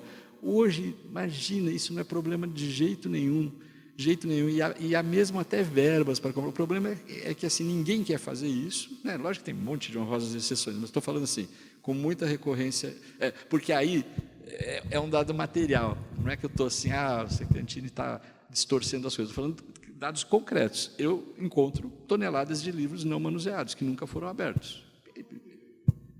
Porque ninguém gosta de ler. Assim, os mediadores, potenciais mediadores. Né? Mas eu acho que a gente pode deixar pior. Quadrinhos, imagina quadrinhos. Quadrinhos assim, né? esses que eu estou falando, por exemplo, os quadrinhos. Então, você tem desde quadrinhos que são aqueles que eles já consomem porque eles gostam mesmo, que é de um super-herói, que é alguma coisa que está na moda, quanto aqueles que são adaptações, que isso também é uma coisa que vende bastante para o MEC, que é a adaptação em quadrinhos de um clássico ou de um livro conhecido, etc. e tal, na crença de que aquilo vai levar o cara a ler o livro de fato. Eu não estou nem um pouco convencido disso, mas o mais louco é que sequer os quadrinhos estão sendo abertos. Olha, se vocês quiserem se divertir um dia, peguem 10 bibliotecas aleatórias aí da rede, e tomara que eu esteja errado, porque então eu estou dando um azar danado, porque todas que eu entro, tenho entrado em algumas maravilhosas, que sim, aí tem um projeto, uma escola que está há muito tempo com uma direção, um coordenador, que tem esse projeto, imagina, muitos, mas com muita frequência as outras também, é um problema. Mas isso não sou só eu também que estou falando, né? Eu vejo até o pessoal, eu já trabalhei em todos esses PNLD, PNBR, tal, com grandes grupos, era uma questão que se punha para a gente lá. A gente estava, na hora que você vai escolher quais entram, quais ficam de fora, e ainda você levava em conta isso também, né? Que é aquilo que você, vamos dizer, decide ali numa sala de um comitê que vai comprar, a hora que você fala assim, este sim, sei que esse daqui você comprar 100 mil exemplares desse livro aqui, porque é para tal série, tal, é nacional, esse programa assim, assado. Agora vocês perguntam, mas quem vai ler isso, né? Porque aí dá altas brigas estéticas, assim, né? Imagina, junta 10, 15 professores de literatura, mais uns 10, 15 da educação. Às vezes a gente está se matando lá e a questão não é essa, a questão é de outra ordem, é de fazer o livro chegar no leitor, de mediação, de ter uma biblioteca que não se... Porque, assim, não é mais a questão da materialidade da biblioteca. A gente vai ter melhores, piores, mas quase sempre você tem. Até porque recebe todos esses livros, alguém tem que achar um lugar lá, você, acaba com o quartinho da limpeza, não sei, mas põe os livros, e tem, lógico, alguma visita, para ver se tem biblioteca na escola e tal. Agora, ver a biblioteca funcionando, eu cada vez vejo menos. E o mais triste, quando eu fico lá na biblioteca, tem assim, não passam em geral num dia muito especial, 10, 12, mas que são os habituês, que são loucos por livros, e eles ficam lá lendo, assim, maravilhados. Às vezes você vai conversar, vem de famílias não leitoras, não tem a menor condição de ler, e aí ficam pedindo dicas, e querem interagir, e querem palpite, e gostam já de um subgênero ou de um gênero, que é uma coisa, né, própria do leitor já. E aí você pensa, puxa vida, né? Falta esse papel, ele tinha que ter um papel... Dava para abrir mão de um monte de professores, né, digamos, de algumas disciplinas, sei lá, mas você não podia abrir, isso que eu estou falando, lógico, uma provocação, mas você não poderia abrir mão de ter alguém na biblioteca, um mediador ali que fizesse um bom trabalho, porque aí... E os livros, os acervos, então, assim, física, você tem lá os livros mais incríveis, assim, de física para criança, desde de 5 anos, aí, feito por altas sumidades, né? Qualquer área do conhecimento, não estou falando só de livro literário, não, né? E é tudo subutilizado, mas é muito subutilizado, né? Bom, tem um monte de testemunhas, se eu for alvejado na saída. Eu acho que, para a segunda edição, então, já tem outra questão para anotar, né? Muita coisa, muitos dados não foram possíveis de ser conectados, que senão a gente fazia outros livros. Mas pode ser uma coincidência. Mas esse período que nós estamos falando de intensificação da censura parece bater com um período de estagnação das bibliotecas. Por quê? Veja bem que neste ano, o Estado de São Paulo, nós estamos em maio, recentemente saiu o edital para o professor das salas de leitura. As crianças iniciaram o ano na rede pública, que são milhares de alunos, sem professor, nem os adaptados, com as salas de leitura fechadas. A justificativa, né, pelo menos que for chegando, os professores que a gente vai tendo notícia, é que as plataformas dariam conta, que é um modelo que o Paraná usa já há um bom tempo. E tem se mostrado um fiasco, porque não substitui a biblioteca. Não tem livro papel lá, é só livro eletrônico? Não, tem a biblioteca, mas eles arrastam os editais, então você fica quase 1000 anos sem ter bibliotecário, sem ter uma pessoa contratada, as salas fechadas, literalmente. Houve retrocessos, as escolas colocaram no quartinho, porque vinha caminhando para o modelo de São Paulo, de salas de leitura. Mas outros estados que vinham caminhando viram que ficou mais interessante a gente adotar as plataformas. Eu acho que tem estudos aí para sair sobre o retrocesso, porque é evidente que a plataforma ela disponibiliza livros ali numa sequência que é irreal, que o aluno vai chegar a ter esse encantamento, não está acontecendo, a não ser que seja um leitor muito bem formado, né? Mas parece que batem, né, o período de adensamento das práticas de censura com essa aceitação de que as bibliotecas, a gente deu um passo para trás mesmo, né? As salas de leitura vão retardando a contratação, as bibliotecas vão ficando mais fechadas, há muitas notícias de bibliotecas municipais fechadas. Essa semana, pelo menos 3 ou 4 já avisaram, no interior do país, sobretudo. As justificativas de diversas... As justificativas são diversas, porém batem no mesmo ponto, que o orçamento está apertado, e a prefeitura tinha lá aquele espaço, ninguém usa mesmo. Aí eu fecho só esse comentário rápido. Esse ninguém usa significa que tem 10 leitores que vão lá e usam. Ou seja, a perda do pouco que temos, mas que é altamente qualificado, porque se uma criança, se um jovem vai à biblioteca e se interessa por pegar o livro, entendo que a escola fez um grande serviço, mesmo que seja meia dúzia. Entretanto, isso vai sendo jogado de fora. E esses reclamam muito, muito, muito quando a biblioteca fica fechada, pela qualquer razão, e tudo é razão para ela fechar. É muito curioso, assim. Eles ficam arrasados, porque ali livro é um valor para eles, assim. Você vê aquilo ali e você fala, poxa vida.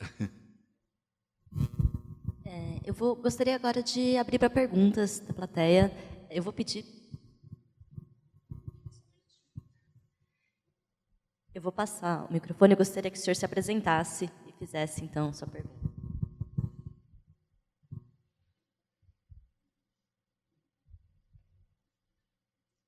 Eu sou Fernando Dagnoni Prado, fui professor da Unesp, estou aposentado, mas continuo trabalhando com avaliação. E essa exposição e esse debate está muito interessante, porque me trouxe uma não analogia que eu queria apresentar a vocês. Na década de 60, houve em Londres um seminário muito marcante na filosofia da ciência, que debateu uma obra que se tornou seminal nessa área, que se atém ao debate entre Popper e Kuhn. Foram apresentados, acho que, quase 50 trabalhos debatendo, discutindo, concordando, criticando, endossando, e todos os gerúndios possíveis da obra de Kuhn, a estrutura das revoluções científicas. Ao final do debate, perguntaram a ele como é que ele via a obra depois desse seminário. Ele disse: quando a obra sai da mesa do autor, quando a obra vai a público, ela não é mais minha. A minha obra não existe mais, o que existe é o que a gente presenciou aqui. E eu queria, então, fazer a anti-analogia no seguinte sentido, pegando o item 4 ali, tomando a expressão censura de modo lato sensu, né? Naquele caso, nesse caso que eu estou relatando, eram os pares a quem a obra se destinava, que estava passando pelo crivo. Neste caso da literatura infantil e juvenil, os censores, também usando a expressão lato sensu, não são aqueles a quem a obra se destina. Como a gente poderia sair dessa? Olha, professor Prado, uma honra ter o senhor aqui, uma alegria também. A hora que eu ouvi, fiquei muito feliz. Essa todos os livros nossos da teoria de literatura infantil e juvenil são abertos exatamente por essa questão, que é a primeira coisa que eles chamam assim, assimetria adulto-criança, né? E, em geral, as pessoas acham que isso só pode acontecer naquela relação que é quando você tem um adulto escrevendo para uma criança, mas não é exatamente. O professor pega muito bem, né? Nada como um físico, ele já não precisa, nunca nem ter ouvido falar em teoria da literatura infantil, mas já matou tudo. Exatamente, isso se reverbera, né? Tem um eco em todas as outras instâncias. Quer dizer, você não forma o leitor só escolhendo um livro bom, etc. Não, você vai precisar todo o processo ali, né, que vai chegar até o leitor, e aí essa assimetria vai acontecendo. Então, essa é a questão crucial, sempre, quando a gente trabalha com literatura infantil e juvenil, para você conseguir formar bem um leitor, e que não é só um leitor quantitativo, né? É um leitor qualitativo, um leitor que consegue dar conta do imaginário, da polissemia, das figuras, enfim, da estrutura macro do livro, o micro, enfim, mas a gente cada vez tem menos isso, né? Então, acho que muito dessa loucura toda é que o pessoal, que não é do meio, né, se contenta em identificar um sentido para aquela obra que é conveniente para aquele grupo social ou para aquele indivíduo com as suas neuroses, etc. Tal, e quer dizer que a obra é aquilo. E uma boa obra nunca é só aquilo, a gente sabe, é um monte de outras coisas. Então, eu não sei se eu respondi essa pergunta, porque ela é muito difícil, mas quando a gente consegue ter, num grupo de pesquisa, de trabalho, ou mesmo nesses grupos assim que você tem o pessoal que está na prática, né, os professores, os bibliotecários, os mediadores, às vezes até jovens, você vai percebendo que quanto mais você consegue ter pessoas qualificadas e que não pensem de um ângulo específico, adulto ou criança, mas que tentem dar conta disso daí, aí, em geral, os trabalhos eles florescem, né? Eles vão adiante. Eu não sei se eu respondi a sua pergunta, porque ela é muito difícil, na verdade, mas eu acho que uma abordagem do problema tem que passar por isso, né? Dar conta, levar em conta essa assimetria, né? E achar maneiras de superar totalmente, nunca será superado. É só quando a criança crescer e já virar um adulto. Mas, se você tem a clareza disso, você consegue formar um leitor de uma maneira, né, mais qualitativa mesmo, né? Esse é o desafio sempre.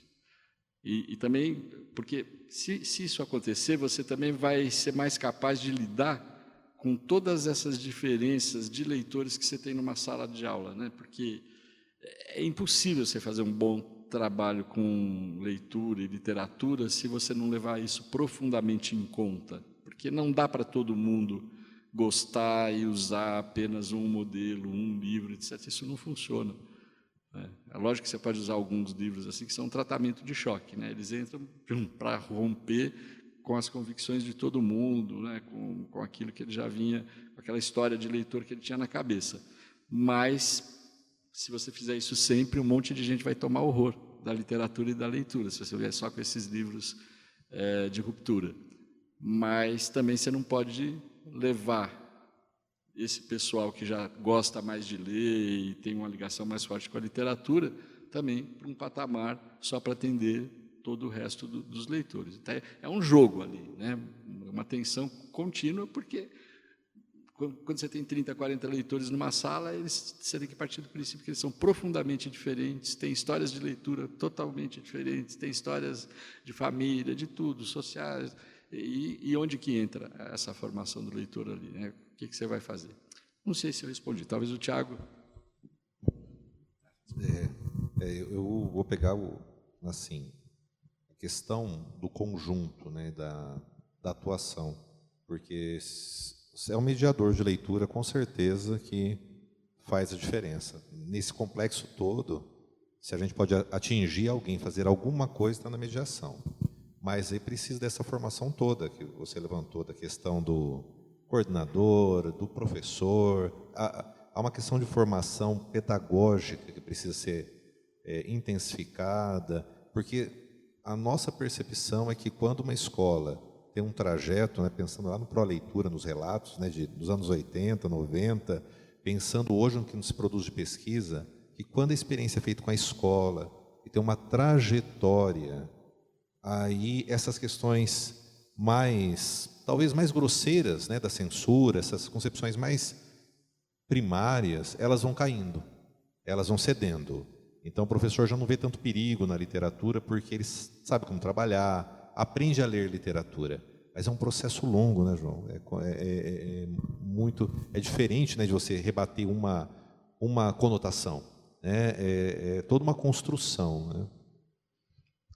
E às vezes, só assim, uma curiosidade que me aconteceu, mas é que é tão raro acontecer isso, que quando acontece na vida não deixa de ser engraçado. Às vezes você pode ser premiado também, de cair na sua mão um leitor, assim, ou ficar sabendo sobre ele, como foi o caso, que era muito incipiente, vinha de um meio totalmente que não prometia nada, mas encontrou uma professora mediadora boa, etc. e tal, e agora vamos fazer a nossa propaganda, né, que foi formada na Unesp e tal, de Assis. Eu estou falando lá dos tempos, né, do Antônio Cândido. Ela foi colega do professor Fantinatti, de sala. E ela, a vida acabou levando, eu encontrei dando essas formações para professores, ela queria fazer um projeto na escola e tal. E um dia, numa dessas reuniões, ela veio, é uma historinha, mas aqui me deu vontade de contar porque é muito rara. Ela veio e me trouxe assim uma brochurazinha com espiral, né, um xerox, e dizendo que ela tinha um dos alunos dela lá do 3º ano do ensino médio, que ela tinha feito oficinas, produção de poesia e tal, e ele fez uns 20 poemas ali, e que ela achou que estavam muito bons e muito acima do que ela até imaginava que poderia atingir. E era um garoto que vinha da classe média, mas uma família não leitora, nada especial, pequena cidadezinha do interior. Bom, aí eu li, dei o retorno para ela, falei que não, você tem razão, eu também acho que é uma pessoa que tem uma sensibilidade particular para a poesia, coisa e tal. Quando eu me aposentei há 2 anos, fui lá, lógico, pegar todas, aquele mundo de coisas, caixas e caixas, né, que tinha no departamento, e encontro essa espiralzinha e tal. Aí eu fui ver, tinha sido arrancado assim o nome do poeta por alguma razão, não sei se estava num concurso, mas eu tirei, arranquei, não me lembro por que razão, e estava dentro. Aí eu fui ler, e era um poeta que acabou de ganhar 2 prêmios Jabuti, né? Então vocês vejam que coisa curiosa, né? Não tem receita. A gente que mexe com arte, com literatura, com educação, por isso que é melhor sempre sonhar alto, né? Porque senão a chance de que esse cara vire poeta não existe, né? Se não tivesse essa professora lá, talvez, que acendeu enfim, uma bobagem, mas aqui foi assim chocante a hora que eu vi. Uma história ótima, na verdade, professor. Obrigada por compartilhá-la. Vou passar para mais uma pergunta. Meu nome é Marcelo Machita. Obrigado pela apresentação. Eu queria voltar um pouco, fazer uma pergunta, voltar um pouco à questão que a Juliana colocou. E o título do livro de vocês fala nem censura, nem cancelamento, que me parece dois métodos diferentes, localizados em posições diferentes do espectro político, mas com o mesmo fim ruim, que é tentar fazer com que algo não seja lido, né, na questão da literatura. Tem vídeos, tem pessoas, etc. Me parece que uma das maneiras de se evitar tanto cancelamento quanto a censura viria de um movimento da própria academia, da própria universidade, dos próprios intelectuais. Mas isso, na minha visão, pressupõe a existência de mais e mais intelectuais, digamos, inorgânicos, não muito apegados a paixões e vinculados a uma certa ideologia política, e olhem as coisas de maneira mais racional. Mas eu não vejo isso com muita abundância em universidades, em escolas, na academia como um todo, né? A minha pergunta para vocês existe esperança de que a situação vai melhorar no futuro? Ou, quer dizer, ou vocês também não concordam com a reflexão que eu fiz sobre a existência, sobre uma visão mais racional dos assuntos? Começo. Essa é terrível, né? Eu vou ser preso. Aquele rapaz lá que grava tudo, e pior que agora dessa vez vai ser provavelmente pelos pares, né? Mas eu acho que a sua pergunta é muito apropriada, mas me parece que onde a coisa pega mais é que eu acho que os cursos de letras, estou pensando que é onde eu conheço bem, eles não se assumem como cursos nem nas licenciaturas em que formar bons leitores deveria ser uma prioridade básica.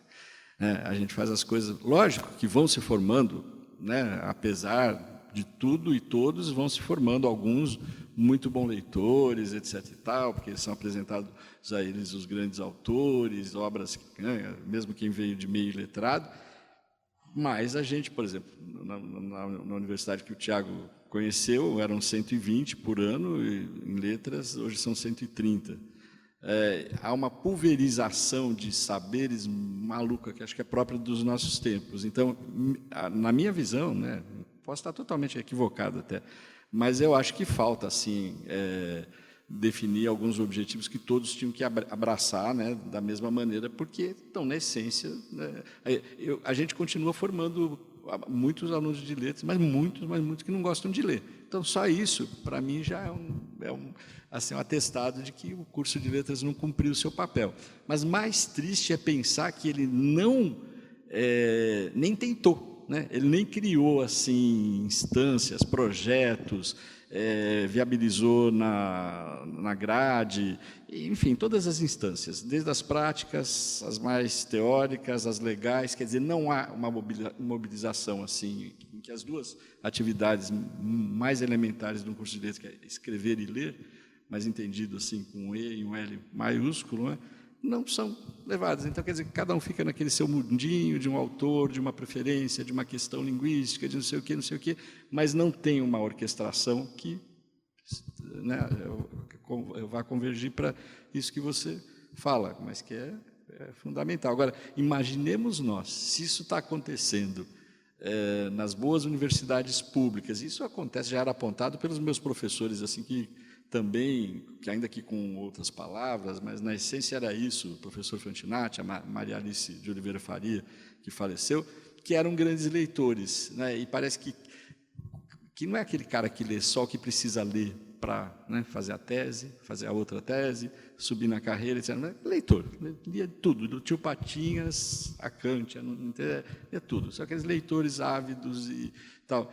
Eles, um ou outro, mas eram vozes completamente isoladas, né? Isoladas. E não é que se quisesse, nós vamos passar a alfabetizar na universidade, porque, inclusive, gostam muito desse número, né? Quando você fala em leitura, fala em escrita, fala assim, então agora aqui vai ser pré-primário, vai ser primeira série do primário, quando se falava em primário, né? Primeiro grau, não sei o quê.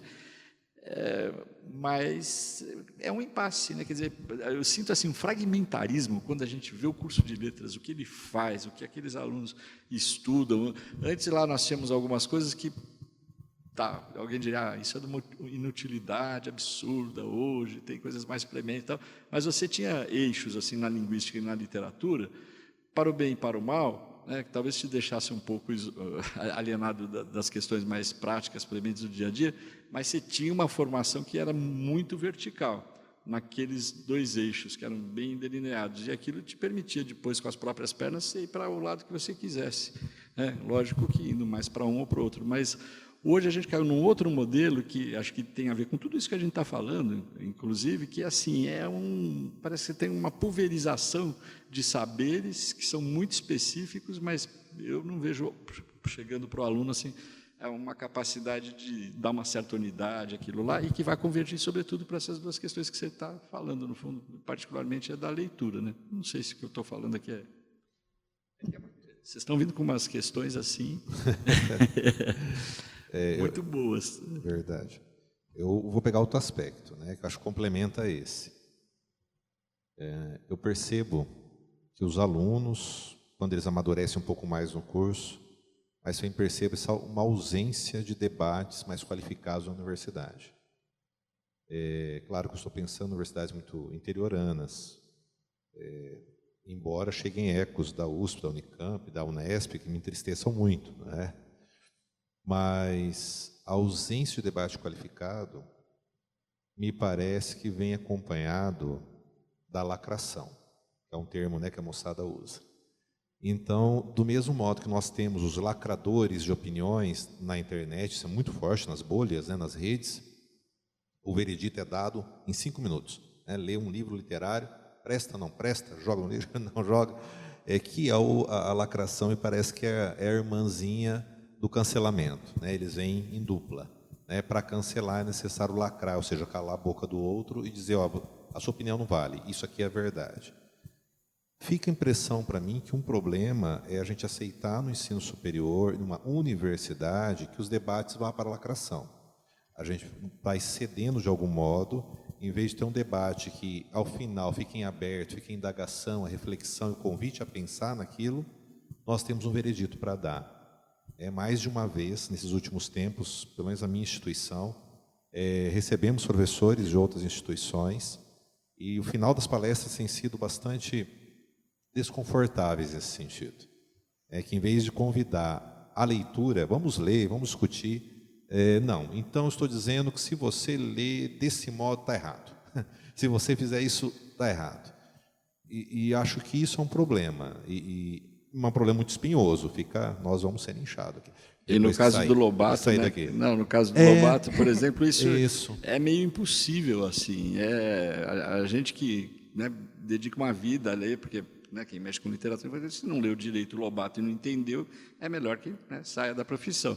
Mas fica muito difícil, é muito difícil, porque ninguém aceita argumento, não aceita que um cara possa ser plural, pode ser altamente contraditório, mas às vezes genial na sua contradição. E às vezes você tem umas pessoas muito certinhas, mas de uma banalidade atroz, né? Por isso que lembrar aquele evento, acho que te falei nós tivemos, éramos eu e a Milena, que é uma estudiosa, né? Foi orientando a professora Marisa Lajolo. De uma vida. De uma vida, né? Milena Martins.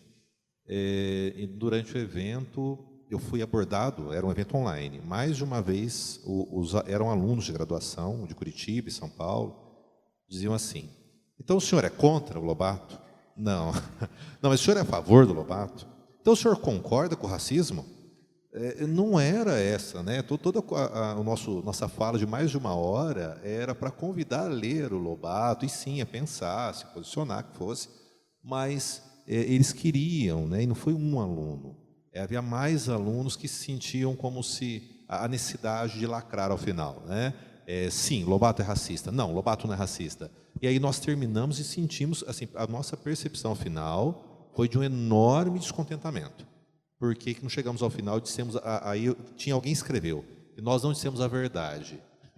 Então, qual era a verdade, né? Que tínhamos que ter dito. E nós que estamos chegando ao final do nosso encontro, e vocês vão me matar, mas eu imagino que nós tenhamos tempo para mais 2 perguntas. Eu vou pedir para que se façam uma em sequência da outra, por favor.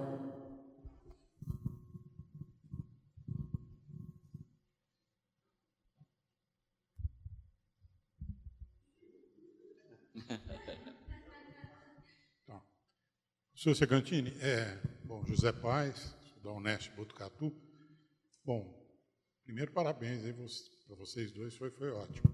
Embora eu fosse sair daqui extremamente pessimista.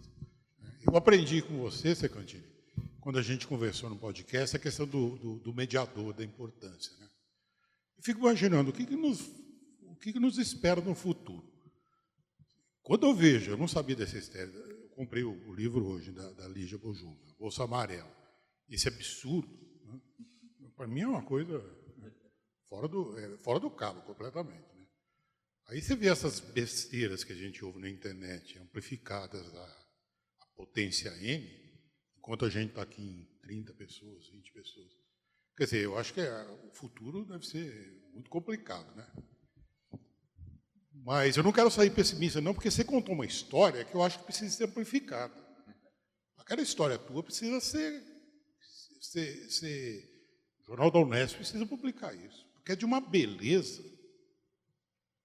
Para mim, aquilo resume que deve ser educação, o que pode ser educação. Né? Eu fico imaginando se esse menino não tivesse encontrado essa professora. Não porque ele ganhou um jabuti, mas porque ele se tornou uma pessoa melhor. E, obviamente, a obra dele tornou outras pessoas, sabe? Então, isso, para mim, valeu a noite. Eu acho que a saída é por aí, a gente investir nisso, né? Porque, assim, se você pensar em toda essa tristeza e ficar imaginando que a minha escola de educação, lá em Botucatu, pode se tornar ou ser substituída por uma escola cívico-militar, aí é uma coisa de sair daqui e ir embora e ir para o cemitério da Consolação. Mas essa tua história, eu acho que dá um alento tremendo. Isso tem que se passar para as pessoas, porque ela é linda, é absolutamente maravilhosa. Parabéns aos dois aí. Agradeço, concordo totalmente. Agora, ele não gostou muito da ideia dessa história, porque aí aquelas coincidências. Ele é simplesmente o guru assim do meu filho, que faz poesia tal, e eles são amigos de bar, de boteco, mas amigões mesmo, apesar da diferença de idade. Ele não gostou muito de saber, não. Você sabe que eu conheci lá os primórdios da poesia dele, e eu achei o máximo, né? Porque todo mundo começa de algum jeito, né? Então, não sei se ele ia gostar que ela fosse pública, não, né? Mas, só brincando um pouco, acho que ele acabaria aceitando. Embora me pareça que ela não está mais... que ela já faleceu, a Cidinha, que era a professora dele. Mas imagina também a alegria dessa senhora, ela levava muito a sério a profissão, assim, é uma outra geração, né? Mas ela era... O Fantinari falava que ela era uma das melhores alunas da sala, só não foi para a própria Unesp, ela foi chamada por vários professores para integrarem o quadro, né, fazer um mestrado, doutorado, mas é que eram outros tempos, enfim. Mas é uma figuraça. Obrigado, viu, por você ter vindo e ainda ter gostado. Professores, meu nome é Fábio. Eu sou jornalista e eu queria... Hoje, o Ministério da Educação divulgou o indicador da criança alfabetizada. Um percentual de 56% se alfabetiza na idade certa, no segundo ano ali do ensino fundamental. E no estado de São Paulo, esse percentual é menor ainda do que 56%, é 52%. Então, é absurdo, né? A alfabetização mais tardia, que também pode ser mais precária, isso não impacta em todo o debate que vocês estão fazendo, que no futuro a pessoa não pode ter menos instrumentos para interpretar um Monteiro Lobato ou interpretar alguns outros autores, como você falou, né? A impressão que as obras mais clássicas são também as que despertam mais essas reações, né? Eu queria saber se vocês não enxergam relação com esse problema que o país tem na questão da alfabetização, né? Começo? Aí que se eu falar umas coisas bem absurdas, você me corrige, que você acha que você manja mais disso do que eu. Mas, de qualquer forma, é assim, dá muito medo de falar, quando a gente está falando da alfabetização, né, dessa letramento, o primeiro letramento e tal, porque, enfim, há muitos especialistas, as coisas são muito complicadas. Eu tive a sorte de, na vida, esses presentes que a vida dá, eu trabalhei uns 10, 12 anos, talvez até mais, do lado da Magda Soares. Então, imagina o que era. Uma pessoa que tem uma admiração por ela, assim, incrível. E isso sempre aflorava. Então, essa questão dos percentuais, dos números, né? Lógico, eu acho que, de qualquer forma, o que se aponta é pensar que São Paulo, né, que, até do ponto de vista da industrialização, do cenário urbano, tal, que fique com um percentual inferior porque a gente sabe que a coisa do letramento, queira ou não, em alguma medida está muito associado ao urbano, né? Então, você pensar então que estados talvez que estejam num momento ainda muito mais agrícola, rural, sei lá como a gente chame, ainda tem um percentual, só diz alguma coisa muito ruim sobre nós, né? Nós estamos muito mais atrasados, não são os 2%, né? Eu acho que é muito mais, e com todo esse investimento que tem. Agora, é muito difícil, assim, porque são tantas variáveis em jogo, mas eu vejo, assim, de um modo, vamos dizer, até muito ingênuo, mas é que parece que todas essas questões, assim, parece que as várias instâncias, do cara lá de baixo até o último estágio, né, passando por todas essas instâncias, parece que todo mundo dá um peso muito grande a uma espécie de entorno e de questiúnculas e testes, e se abandona, às vezes, um pouco alguma coisa que é essencial, assim, perde o foco, né, que no começo da escolaridade você tem que conseguir mesmo que o menino, estou pensando na minha área, não vou falar das outras, né, que o letramento ali, entendido assim, né, na sua acepção mais larga, tem que ser a prioridade absoluta.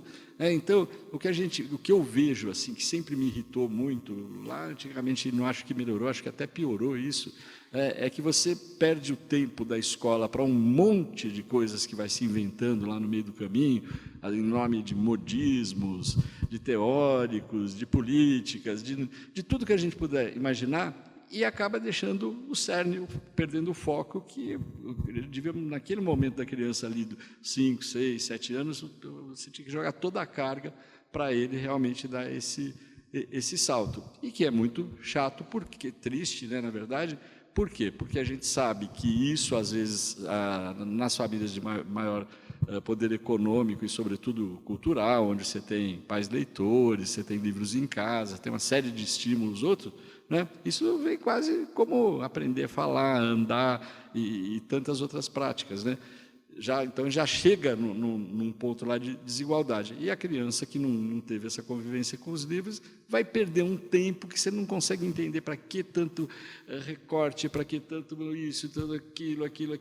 E é isso que eu estou te falando. Às vezes você vê o livro subutilizado, né? Agora, e o mais assustador é porque a gente vê muito depoimento de Norte e Nordeste, e ali parece que o problema, assim, do acesso material ao livro ainda está muito distante de estar resolvido. Sempre a gente tem depoimentos assim de professores que falam assim, nossa, ainda não tem um pequeno acervo na escola. Quando esse acervo chega, e chega por vários caminhos, às vezes não só os governamentais, mas fundações. Por exemplo, eu estou na Fundação Nacional do Livro Infantil e Juvenil há muitos anos, né? Então, a gente tem sempre um incentivo para, depois que usou os livros lá para avaliar, dar os prêmios, tentar encaminhar esses acervos para lugares assim, onde até hoje mal chega.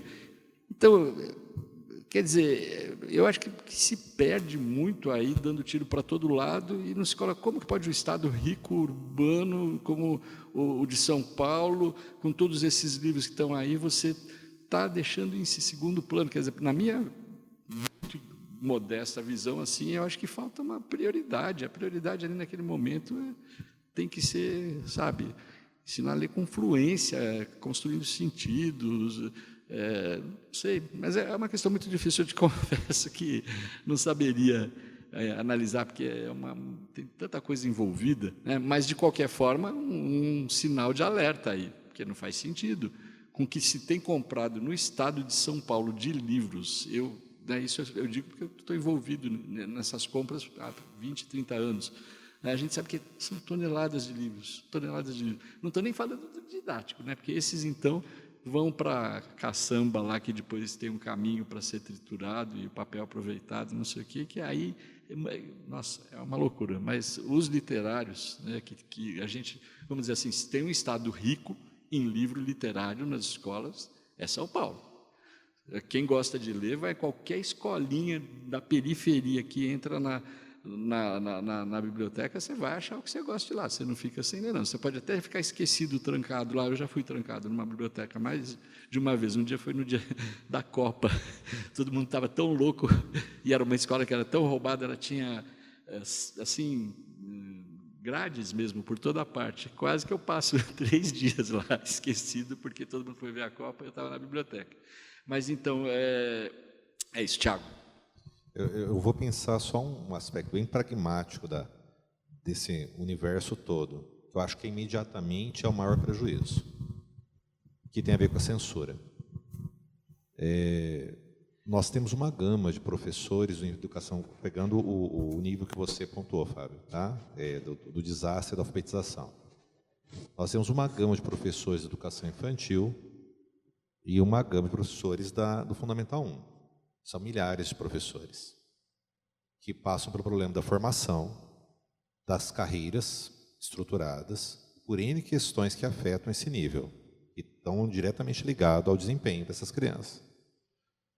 Mas aí, veja, muitos desses professores, mesmo com a formação mais precária, eles teriam um material, acabou de falar no estado de São Paulo, literário de qualidade na biblioteca. Sofisticado. E o que a censura faz? Ela tira da mão desse professor até isso. Eu acho que aí as coisas dialogam, entende? Porque se há alguma coisa que chegou, são os livros, eles chegaram às bibliotecas. E esse professor que está trabalhando neste nível de ensino, poderia fazer uma contação de histórias, pegar esse material que gera materiais belíssimos, álbuns ilustrados, livros ilustrados, de extremo bom gosto, com artistas plásticos, são materiais de diversa ordem e de alta qualidade. Ou seja, mesmo que esse professor encontre muita dificuldade para outras práticas, não estou generalizando, estou falando que nós temos milhares de professores, mesmo que ele encontre dificuldade, aqueles mais carentes, ele tinha um material de excelência para usar. Porém, ele fica com medo. Isso está acontecendo agora. Muitos têm medo de usar a biblioteca. Não porque eles sabem o que nós estamos discutindo aqui, nem passa por eles, na grande parte deles. Porém, há uma prática, né? Imagine que uma escola tem 500 alunos, sei lá, 100 docentes. Um pai basta para colocar medo. Um pai empoderado negativamente, que traga a imprensa local, que faça uma carta contra esse professor, que nem consegue argumentar contra muitas vezes, porque não tem argumentos teóricos mais burilados, mais trabalhados para isso. Ou seja, coloque-se a perder numa instituição de ensino a nata, né, sendo que teria culturalmente para ofertar. Agora o professor também não faz isso. Porque se eu fizer, imagina, a gente está falando que isso está acontecendo neste momento com milhares de professores que intuitivamente ou pela prática cotidiana não vão ofertar livros mais que têm medo. Né? Vai que porque o colega do lado foi afrontado, porque veio uma correção daquela chefia, né, dentro da hierarquia. Então tem uma consequência, com certeza, né, de impacto que a gente não percebe, talvez que não consiga captar na academia. E porque ele não é leitor, né, Tiago? Ah, sim, porque com certeza. O maior problema é esse, ele quer cumprir, quer fazer a coisa certa, não quer ter problema. Porque se ele fosse leitor, a qualidade dos livros é tão boa, que você briga pelo livro. Você quer que o menino leia, que a menina leia o livro. Você olha, eu queria ter lido esse livro na minha infância, eu teria tido outra vida quando você acha esses livros que a gente tem hoje, né? O Brasil, nesse sentido, porque a gente vai lendo, né, dos outros países, tal, nós temos, assim, hoje um conjunto de textos que é da melhor qualidade. Se você tiver o cara que gosta de ler, que vai explorar aquilo ali, né? Mas é todo um conjunto, né? Onde estudou esse professor, ele veio de uma família não leitora, que educação posterior ele fez, no ensino médio, no ensino universitário, toda uma história. Né? Agora, tem um dado que aí também esse é curioso, é triste, dói, mas eu acho que isso dá até medo de falar sempre que eu vejo aquela câmera lá, mas assim, parece que nós brasileiros temos um problema maior com o livro, assim. Não sei se é tudo isso que a gente até fala no livro, né, que levamos tanto tempo para a gente fazer os próprios livros, é todo um complexo, mas assim parece que a gente lida pior. Nós temos uma resistência ao livro, é uma generalização, pode ser um absurdo isso que eu estou falando, mas às vezes eu tenho esse feeling assim, porque é muito forte, em várias instâncias assim. Então, isso quer dizer, aí é só um empurrãozinho, né? Você já tem tudo isso. Aí chega alguém e diz que bota medo, aí você empurrou para fechar mesmo. Eu acho que tem muita gente que respira assim, que bom. Não vou precisar mais agora escolher livro nenhum, nem indicar, nem brigar, nem... Entendeu? Porque a pessoa não é leitora. Como é que você vai formar um leitor? Então, eu acho assim que esses leitores que a gente vai encontrando, por isso que é apaixonante trabalhar com crianças e jovens, quando você acha nesse meio todo hostil para o cara gostar de ler, e aí você encontra, e a gente encontra sempre, assim, é uma maravilha, assim, sempre esses 10 que eu estou falando lá, eles vão passando pelo caminho da gente nos lugares mais, e aí é um grande leitor, estabelece 1000 relações, faz leituras assim já complexas, é tudo que você espera de um leitor, né, é a flor do pântano, né, e nasce ali, é muito bom. Professores, vocês mencionaram em determinado momento como muitos debates recentemente têm tido um tipo de encerramento desconfortável por causa da expectativa de um veredito, né, ou de uma lacração. Eu não vou pedir isso para os senhores. Eu gostaria apenas de agradecê-los pela presença, pela apresentação, pelo diálogo, né, estabelecido aqui com a plateia dos grandes encontros do Memorial. E eu gostaria de deixar, na verdade, a palavra para uma última mensagem. Se somos otimistas, afinal, se somos pessimistas, acho que seria bom para... Não precisa ser um veredito. Não, veredito é uma questão essa que eu faço para mim quase que todos os dias, né? Por que eu quero sempre estar mexendo com livros e fazer os outros lerem, né? A gente pergunta, acho que é uma doença que dá lá na infância, não tinha vacina para isso, eu fui mordido por esse bichinho e pretendo continuar com ele. A resposta meio de brincadeira, mas meio de verdade. Eu acho que o fato de estarmos aqui hoje discutindo, né, e levantando esse tipo de conversa, ter um livro deste aqui, fizemos o livro, né, conseguimos, com um tema deste, eu acho que já é otimismo, né, porque acho que realmente é o fato de que temos a palavra, podemos colocar outras questões à mesa. Enquanto a gente puder fazer isso, é alguma coisa valiosa. Sobre o livro que está sendo legal, assim, no retorno que a gente está tendo aos poucos, né, é como exatamente o livro ficou para, acho que, vários tipos de leitores. Os interesses estão indo para lugares bem diferentes dentro do livro, assim, cada um, né? Então, até porque ele é muito grosso, né, eu ainda brinco, às vezes eu falo, começa por onde você quiser, porque até ler tudo isso, né? Mas isso está sendo uma coisa bem interessante ter esse retorno. Gente, muito obrigado aí pela paciência de todo mundo de nos ouvir.